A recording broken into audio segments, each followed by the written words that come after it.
Le Cameroun et le Sénégal étaient très attendus. Les deux sélections se sont inclinées d'entrée et ont peut-être déjà compromis leur chance d'accéder au deuxième tour de la Coupe du Monde. Le Maroc, lui, a tenu le vice-champion du monde croate en échec et la Tunisie a fait mieux que résister aux Danois en affichant de belles promesses. Les Aigles de Carthage peuvent-ils créer la surprise ? Analyse. Malgré 2 buts marqués face au Portugal, le Ghana s'est incliné hier soir au terme d'une deuxième mi-temps spectaculaire, mais le constat est là. Aucune équipe africaine n'a gagné pour son entrée dans la Coupe du Monde. Faut-il s'en inquiéter ? La réponse dans l'Hebdo du Mondial, épisode 2.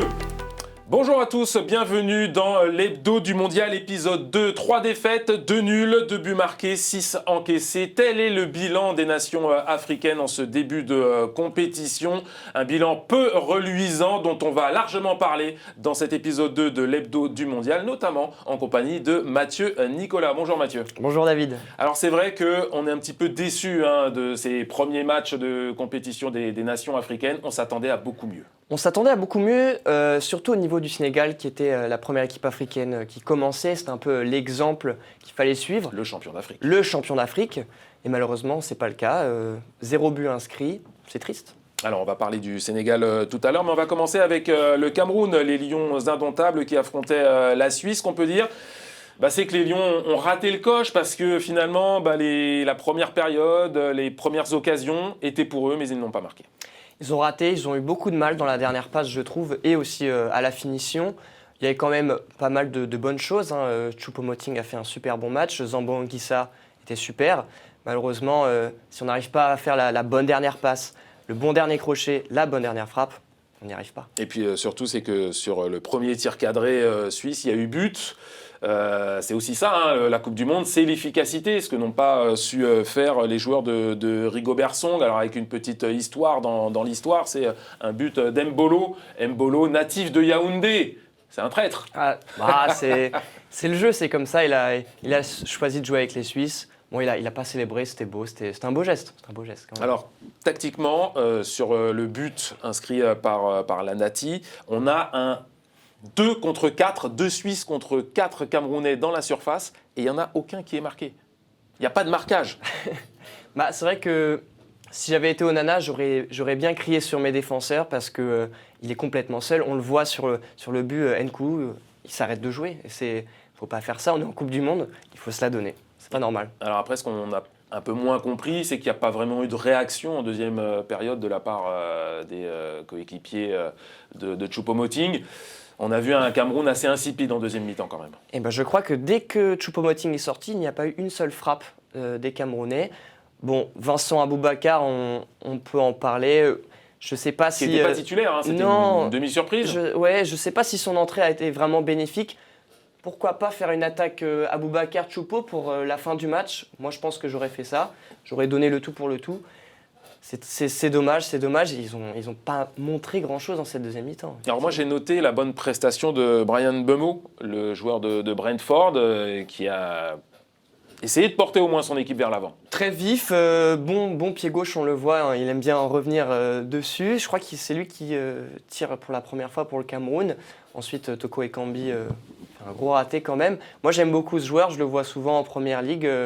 J'espère que pour les prochains matchs, il sera présent et qu'il aura peut-être de meilleures actions, de meilleures tentatives. Revenons quand même sur ces 2 occasions en première période. Il y a eu Choupo-Moting et puis Karl Toko Ekambi, il me semble. Les 2 fois, l'attaquant fait le mauvais choix. C'est-à-dire qu'il y a une possibilité de jouer avec un coéquipier et finalement, on privilégie la solution individuelle. Trop individualiste, les attaquants camerounais ? Je pense pas. Je pense que peut-être qu'ils étaient stressés. Je sais pas. Je pense qu'ils ont juste pensé à la première chose.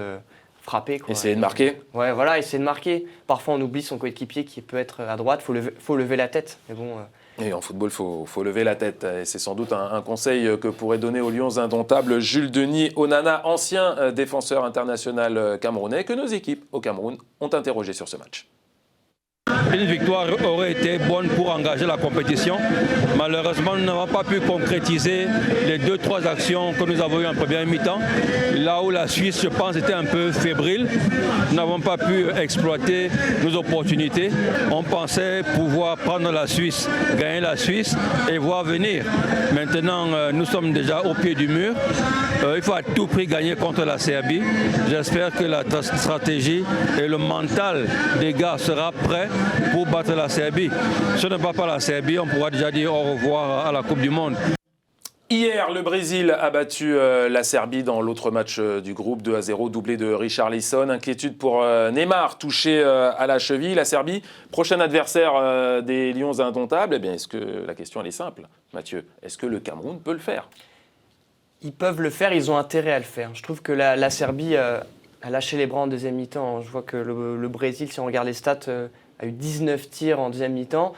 Je pense que le Cameroun a tout pour aller chercher une victoire contre la Serbie. Il y a tout, mais il faut gagner. On va jeter un œil au classement de ce groupe et au prochain match du Cameroun. C'est simple, il y a une qualification pour les huitièmes qui se joue. Et c'est vrai que sur ce qu'on a vu sur ce match du Cameroun, et on a vu la Serbie aussi, alors même s'ils ont pris 2 buts, ça reste quand même une équipe, ça semble en tout cas être une équipe solide qui n'a pas encore montré tous ses atouts offensifs. Ça va être difficile. Peut-être que ça sera le match le plus important de leur vie pour ces Camerounais, mais aussi pour ces Serbes. Donc ça va être un duel de choc, vraiment. Alors le rendez-vous sur le tableau, alors qu'on revoit le classement, forcément la Suisse et le Brésil qui sont en tête de victorieux dans ce groupe. Et donc Cameroun-Serbie lundi à 11h avant un choc contre le Brésil pour se qualifier pour les huitièmes. On espère que les carottes ne seront pas cuites pour nos camarades camerounais. On passe au Sénégal. Le Sénégal qui était donc, comme vous l'avez dit Mathieu, la première équipe africaine à entrer en lice dans cette Coupe du Monde. C'était face aux Pays-Bas en début de semaine. Le Sénégal qui a chuté d'entrée sans avoir démérité, on peut le dire comme ça ? Non, franchement, je pense que c'est dommage pour cette équipe du Sénégal parce qu'ils avaient bien tenu tout le match, mais on voyait que devant, ils n'avaient pas de repères, il leur manquait leur capitaine, leur leader. J'ai bien aimé Ismaïla Sarr, il était en jambes. Après, malheureusement, il y a eu de la perte, on a eu 2 blessés. Oui, c'est vrai, on va y revenir sur les blessés, mais c'est vrai qu'un petit peu comme le Cameroun, il y a eu des occasions, alors je vais dire plus des situations que des occasions. Oui. Et encore une fois, offensivement, ça n'a pas été efficace, quoi, tout simplement. Effectivement, si on regarde les contre-attaques qu'avaient les Sénégalais, elles finissaient rarement sur une frappe. Les joueurs, les attaquants, Crépin Diatta, Ismaïla Sarr, avaient du mal à trouver Boulaye Dia, donc ralentissaient un peu et attendaient que tout le bloc monte. Mais il y avait beaucoup de mal. Effectivement, les frappes sont arrivées sur des situations où le jeu était au ralenti, voir si la balle ne roulait pas. Et il y a eu des frappes, je crois que Gueye a frappé plusieurs fois. C'est dommage. Et pour illustrer ça, c'est les stats, 14 tirs, 3 cadrés, 0 but, 9 tirs cadrés pour les Pays-Bas, 3 buts. Là aussi, on ne va pas dire une leçon d'efficacité, mais au moins les Pays-Bas ont poussé leur jeu jusqu'au bout et ils ont réussi à faire la décision en fin de match, ce qui nourrit encore plus la frustration des Sénégalais. Bah oui. Les Sénégalais, je pense qu'ils venaient faire cette rencontre avec la victoire en tête.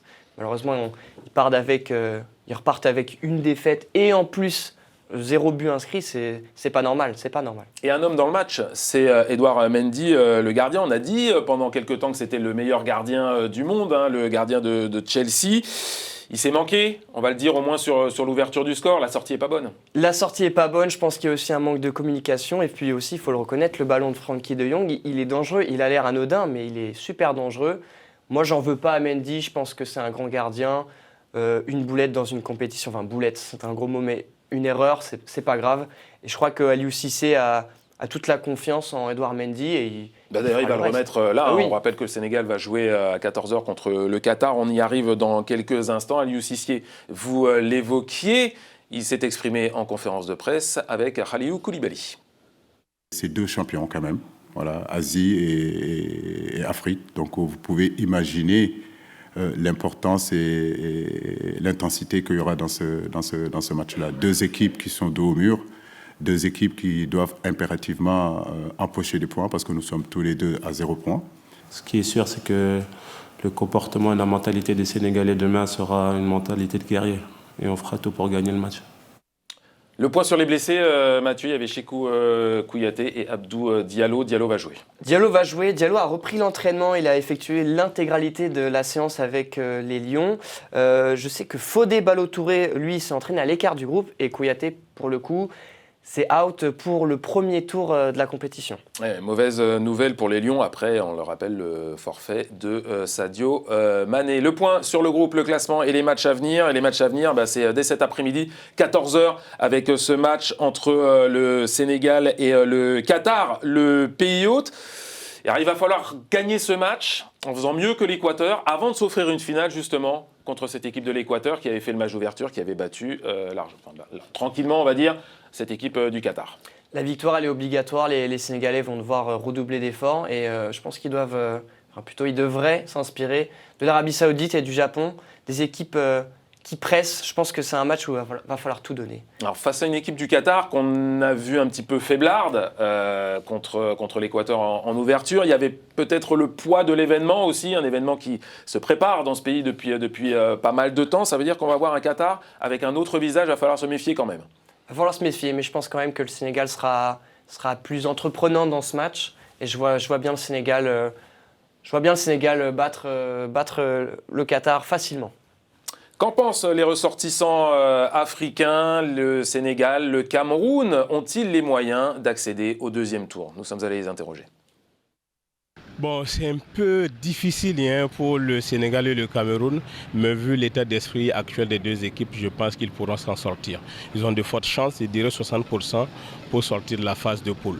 Pour le moment, rien n'est perdu. Rien n'est perdu. Si toutefois, ils redoublent encore d'efforts, plus d'efforts, je peux dire que ils vont pouvoir franchir le cap du game de finale. On ne peut pas se tabler que sur une sortie parce que vous l'aurez remarqué aussi, on a de grandes nations de football telles l'Argentine ou l'Allemagne qui ont perdu leur premier match. Le faux pas est désormais interdit, notamment lors de la deuxième journée. Il faut absolument une victoire pour leur redonner espoir et redonner espoir aussi à tout un continent.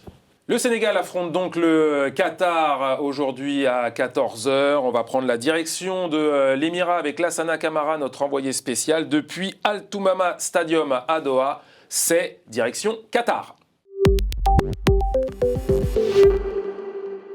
Nous sommes au stade Al Toumama. Le Sénégal va rencontrer le Qatar ici. Les champions d'Afrique en titre avaient perdu leur premier match contre le Pays-Bas. Le Sénégal qui a perdu son premier match, le Qatar qui a perdu son premier match contre l'Équateur. Celui qui perd va quitter la compétition. Les champions du monde, même sans Sadio Mané, avec une constellation de stars, Aliou Cissé veut faire une démonstration de force ici au stade Al Toumama.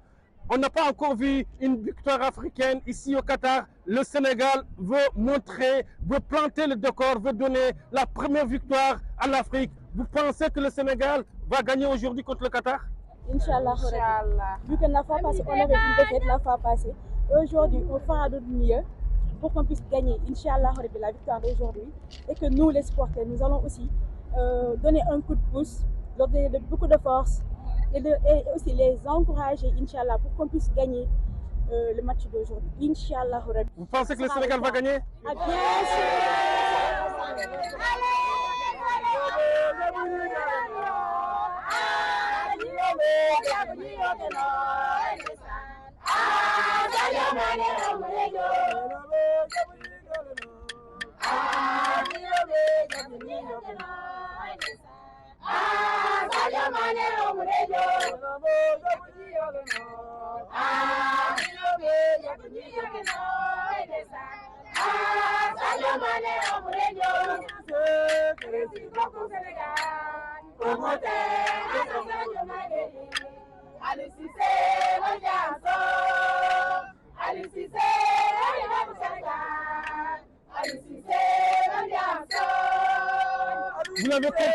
Vous l'avez compris, avec ces supporters-là, le Sénégal peut compter sur tout un peuple qui est ici à Doha. Merci, aujourd'hui on va gagner, Inch'Allah, s'il vous plaît, au beau Dieu. Tout le Sénégal est derrière les Lions pour gagner ce match, Inch'Allah. Et pour donner la première victoire à l'Afrique dans cette compétition. Voilà, tout à fait. Vous êtes champion d'Afrique en titre, il faut être au niveau de ce standing. C'est pas pour rien qu'on est champion d'Afrique et cette fois-ci on va rectifier le tir pour essayer de mettre 2 ou 3 buts. Quels sont les buteurs sénégalais aujourd'hui? Aujourd'hui, il y aura Ismaël Sarr et Crépin Diatta. Un milieu de terrain. Ça fait 3-0. 3-0 pour le Sénégal. Vous l'avez compris, l'Afrique attend ce grand soir une première victoire africaine à Doha. J'accueille maintenant Bruno Aoyo, journaliste béninois. Bonjour Bruno. Bonjour David, ravi d'être là. Eh ben, ravi aussi de vous accueillir. On va parler du Maroc et de la Tunisie. On commence par le Maroc, l'équipe de Walid Regragui, les Lions de l'Atlas qui ont tenu tête aux vice-champions du monde. Qu'est-ce que vous avez pensé de la prestation marocaine? Eux aussi étaient attendus, il y a beaucoup de talent dans cette équipe. Oui, c'est une équipe talentueuse. Après, je pense qu'elle a été quand même très basse, positionnée très basse sur le terrain. Je trouve que c'était pas l'équipe du Maroc la plus ambitieuse qu'on pouvait attendre. Moi, je pensais que Regragui irait un peu plus vers l'avant. Mais je pense que ce Maroc-Croatie, c'était deux des équipes de ce mondial les plus sous-coachées, je pense. Voilà. Croatie, vice-championne du monde quand même.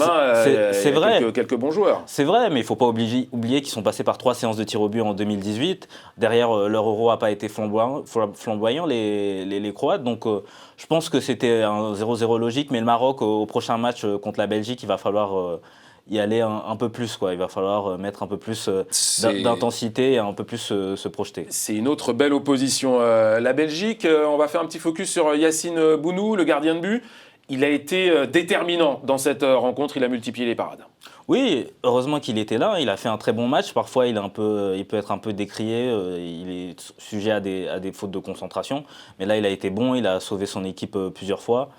Il est à la hauteur de ce qu'on attend. Et là, par exemple, où ils ont manqué de chance, notamment il y a 4 ans face à l'Iran, là, il a pu faire les bonnes parades. Et là, cette équipe du Maroc se lance bien dans cette Coupe du Monde. Oui, ils étaient sortis un petit peu bredouille de cette Coupe du Monde 2018. Un mot sur la prestation d'Hakim Ziyech. Il était très attendu, le joueur de Chelsea, qui n'a pas beaucoup joué cette saison. Décevant.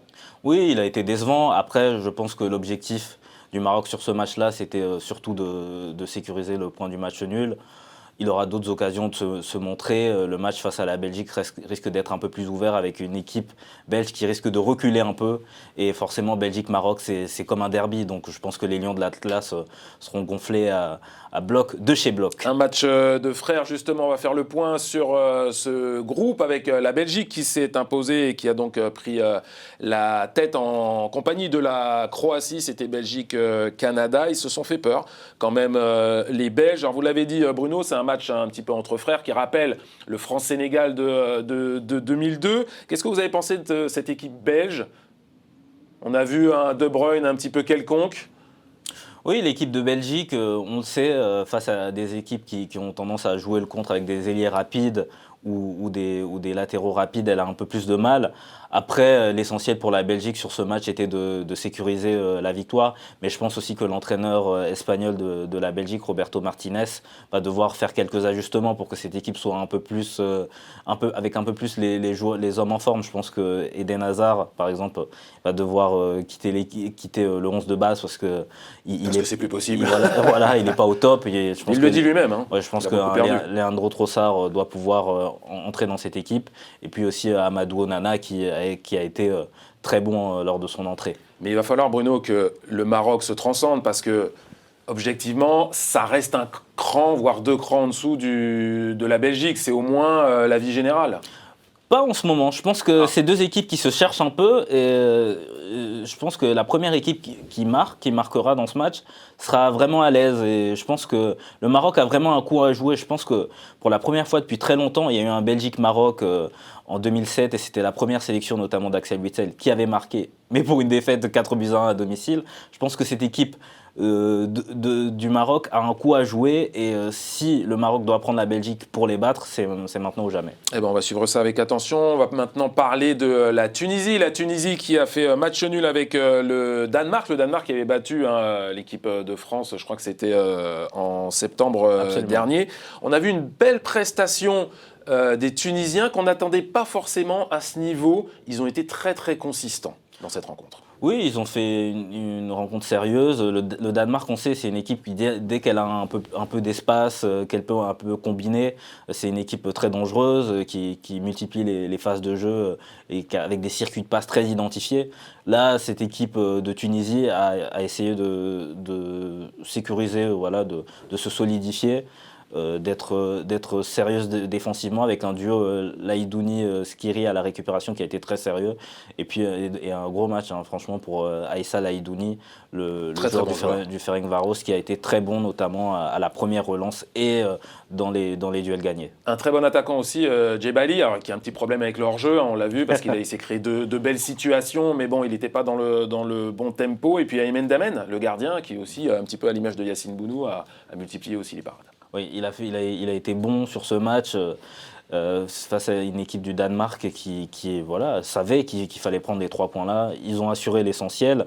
Après, il faudra essayer d'être un peu plus ambitieux offensivement dès le prochain match face à l'Australie, parce que c'est là que la victoire, il faudra aller la chercher. Et oui, parce qu'on rappelle que toutes ces équipes-là jouent pour une qualification en 8e. L'Australie qui s'est inclinée lourdement face aux champions du monde français. On va faire le point sur ce groupe. La France donc qui a battu l'Australie et qui est en tête. L'Australie, futur adversaire de la Tunisie. Ça veut dire, Bruno, que la Tunisie a un coup à jouer. C'est-à-dire que s'ils prennent 3 points là, ça peut être pas mal quand même avant d'affronter la France. Et c'est surtout plus que battre l'Australie, c'est que cette équipe, elle nous donne le sentiment de pouvoir faire quelque chose quand même contre une équipe comme celle de la France. Sans être trop ambitieux, mais prendre 3 points déjà contre l'Australie, ce sera un bon départ. Oui, c'est sûr. Après, l'équipe d'Australie, c'est une équipe qui a un peu raté sa préparation parce que ça fait des mois et des mois qu'ils sont englués dans le Covid sur leur territoire. C'est une équipe très défensive qui n'a pas beaucoup d'arguments pour marquer. C'est une équipe qui a du mal à se créer des occasions, avec une défense aussi qui est assez lente. Je pense que la Tunisie, là, faudra vraiment y aller pour gagner. Et je pense que cette équipe d'Australie, c'est pas un foudre de guerre. Et je pense que la Tunisie a vraiment un coup à jouer. Là, ils sont dans une dynamique d'avoir pris 1 point face au Danemark, ce qui est hyper difficile, ce que la France n'a pas réussi à faire sur ces 2 derniers matchs. Il faut y aller. Alors, ce qui voudrait dire que si la Tunisie bat l'Australie, donc ils auraient 4 points. Le Danemark, on imagine, pourrait s'incliner contre la France, donc aurait 1 point. La France serait déjà qualifiée, ce qui pourrait rendre le match un petit peu plus abordable pour les Tunisiens, le dernier match de poule contre la France. C'est sûr. Après, je pense qu'il ne faut pas trop calculer. Ils ont déjà pris 1 point. Ils ont déjà bien calculé sur ce match-là pour ne pas concéder un but en fin de rencontre avec ces temps additionnels à rallonge. Là, je pense qu'il faut y aller. Il faut prendre les 3 points. Et peut-être que la France, effectivement, sera un peu, s'ils arrivent à faire le travail face au Danemark, sera un peu démobilisée. Mais attention, l'équipe de France face au Danemark, pas sûr que la France prenne les 3 points aisément. Aucun but africain en 4 rencontres à cette Coupe du Monde. Ça, c'était avant le match entre le Portugal et le Ghana. Les Black Stars qui ont réussi à marquer 2 buts. Mais ça n'a pas suffi, Bruno, face au Portugal. Défaite 3-2. Qu'est-ce que vous en avez pensé de cette prestation du Ghana qu'on a surtout vu en deuxième période ? Je pense que tactiquement, le plan était un peu bancal, malheureusement, au début. Je pense que mettre Seydou clairement en piston côté droit, Abdulrahman, l'arrière gauche, en piston côté gauche dans un 5-3-2 très défensif. Je pense que cette équipe du Ghana, en fait, aurait pu poser bien plus de problèmes au Portugal. Otto-Addo, trop timide ? Oui, trop timide dans le jeu. Même après, franchement, être à 1 but partout, c'est beaucoup de chance d'égaliser. Et puis après, il y a les changements qui posent vraiment question. Ça avait mal commencé avec ce penalty accordé à Cristiano Ronaldo, un penalty un petit peu qu'on peut qualifier de douteux. Il n'y avait pas forcément penalty. Je suis pas tout à fait d'accord. Je pense qu'il y avait un contact. Ça se siffle. Après, le Ghana est revenu justement dans la rencontre. Et je pense qu'il y a eu d'autres éléments pour mettre le Ghana en difficulté. Et c'est là où tout a basculé, parce qu'on ne comprend pas trop le coaching d'Otto-Addo. C'est-à-dire qu'on a Jordan Ayew qui réagit, qui égalise. Et là, c'est là où le Ghana perd le match, alors qu'ils viennent d'égaliser. Ça, c'est incroyable. Oui, c'est sûr. Je pense que cette équipe du Ghana s'est déconcentrée. Je pense que certains plans n'étaient pas clairs. Je pense qu'à la perte de balle, je trouve qu'il y avait beaucoup de difficultés. Au milieu de terrain, ils avaient beaucoup de mal à situer entre Abdoul Samed et Partey.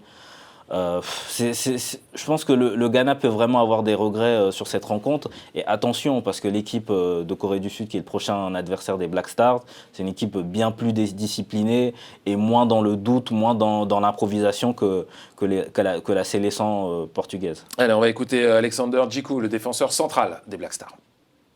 Je sais très bien qu'offensivement ils sont très très bons et ils sont très rapides. Malheureusement pour nous, ils ont marqué ce deuxième et troisième but très rapidement, qui nous ont vraiment fait mal. Mais voilà, on n'a pas abdiqué, on n'a pas renoncé, on est allé jusqu'au bout chercher ce deuxième but qui pouvait nous faire basculer le match. Et on a l'occasion de marquer le troisième, malheureusement on ne marque pas aujourd'hui, mais c'est dommage. Le prochain adversaire des Black Stars, donc la Corée du Sud qui a fait match nul avec l'Uruguay. Le bilan, donc aucune victoire africaine dans cette première journée de la Coupe du Monde. Est-ce que c'est un sujet d'inquiétude, Bruno? Parce sur ce qu'on a vu, on a un petit peu de mal à envisager les huitièmes quand même. Oui, c'est sûr que ça pose question. Après, je pense que c'est les plans de nos entraîneurs qui ont été qui ont été très très prudents, très peu d'occasions franches. À part le Cameroun et encore, qui s'est délité un peu face à la Suisse. Ça veut dire quoi? Ça veut dire que les entraîneurs africains sont trop frileux? Parce qu'on a vu des entraîneurs, celui du Japon, Hervé Renard avec l'Arabie Saoudite, qui jouent cette compétition à fond, et on a le sentiment que c'est pas ce que font les Africains. Oui, c'est sûr. Je pense que après, ça dépend un peu des oppositions. Je pense que les Lions indomptables du Cameroun n'avaient pas d'excuses face à la Suisse. Je trouve que dans le rendu, c'est insuffisant. Sénégal trop timide aussi, pas assez incisif. Voilà, le Sénégal non plus. Je pense que la seule équipe vraiment qui a vraiment fait le match parfait pour moi, c'est le Maroc, voilà, qui a décidé de défendre, qui voulait un point face à la Croatie et qui l'a eu pour se mettre en confiance. Et je pense qu'eux, on peut vraiment fonder les Lions de l'Atlas des espoirs sur eux pour la suite. Donc, moi, je mets une pièce sur la Tunisie. Cet hebdo du mondial touche à sa fin. On terminera en vous disant que 19 des 27 derniers matchs joués par les sélections africaines en Coupe du Monde se sont soldés par des défaites. Mais on espère que le Sénégal, dès cet après-midi, face au Qatar, va changer tout ça. Quant à nous, on se retrouve la semaine prochaine. On sera juste avant les huitièmes de finale de cette Coupe du Monde. Et on espère évidemment avoir des choses à vous raconter, des choses positives sur les sélections africaines. Merci Bruno. Merci David. Merci à tous.